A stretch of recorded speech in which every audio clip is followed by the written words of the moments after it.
The iPhone 17 Pro is finally here, and Apple claims this is their most advanced iPhone ever. But after using it for a week, I realized something important is still missing. The big question is, should you spend $1,000 on this phone, or is it just another expensive upgrade with fancy marketing? Hey guys, Rifat here, and welcome back to Softech Rifat. Today I'm going to give you the truth that nobody else is talking about, so stay tuned because by the end of this video, you will know whether the iPhone 17 Pro is must buy or a skip. We will focus on the things that matter most about this phone, nothing else. Anyway, let's start with my first impressions. When I first picked up the iPhone 17 Pro, uh, then I noticed two things immediately. It feels basically lighter and incredibly premium.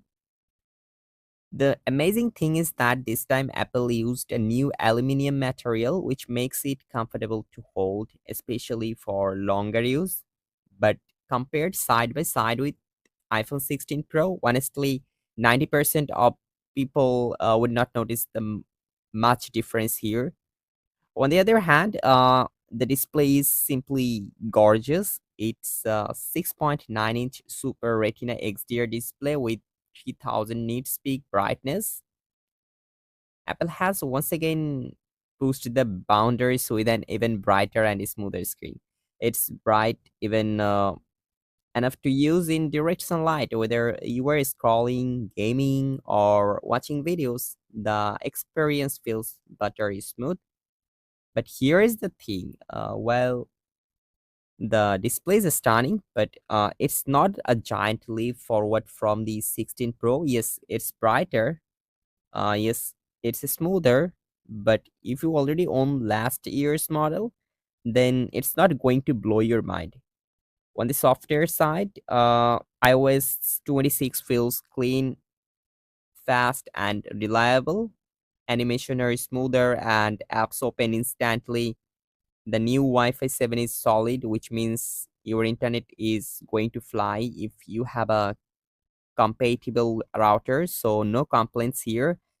It's Apple, so it works. Now let's talk about what's under the hood. The A19 Bionic chip paired with 12 GB of RAM makes this iPhone insanely fast. Apps open instantly. Gaming performance is top tier, and multitasking feels effortless. If you are a heavy user, editing videos, running high-end games, or just switching between tons of apps, then you will love the smoothness here. But honestly, for everyday use like social media, messaging, or browsing, then you might not even notice a huge difference compared to last year. It's like buying a Ferrari and then only driving to the grocery store. You will have all the power, but you will not really use it. And another thing is the new vapor cooling helps keep it from overheating. You can record 4K video, and yes, it might get warm, but you will still find it cooler than last year. Now let's discuss about the cameras because this is where Apple always hype things up. Every year Apple says, this is the best camera ever on an iPhone. And yes, the iPhone 17 Pro has three 48 megapixel sensors and it delivers stunning shots, especially at night. Photos are sharp, colors look balanced, and the zoom is noticeably better. In daylight, the shots are crisp and colorful. Videos also come out clean and smooth with more natural tones. You are getting three 48 megapixel sensors and the results are stunning, especially at night. Photos are sharp, colors balanced, and the zoom feels more refined. In daylight, shots are crisp and vibrant, and video look smooth with more natural tones.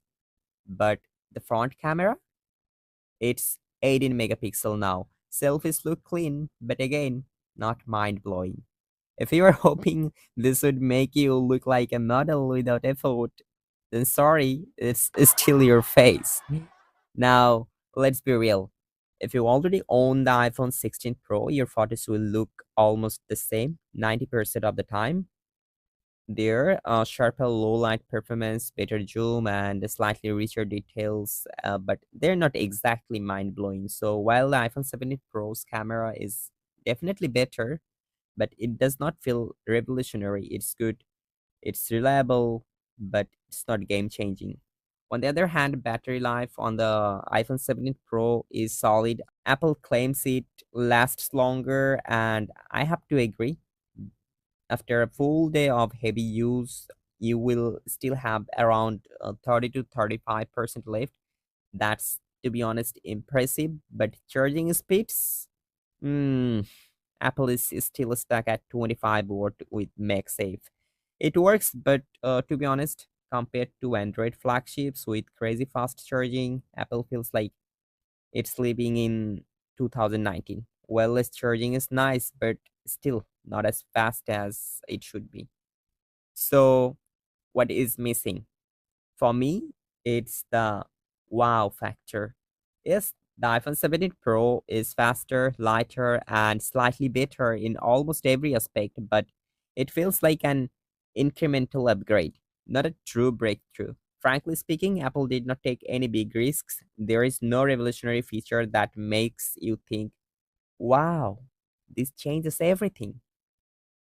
To be honest, the design looks almost identical to the iPhone 16 Pro, and that wow factor is completely absent. It feels more like Apple simply polished last year's phone rather than delivering something genuinely new. So the thing is that for $1,000, I expected at least one wow feature, but instead I got, hmm, nice update.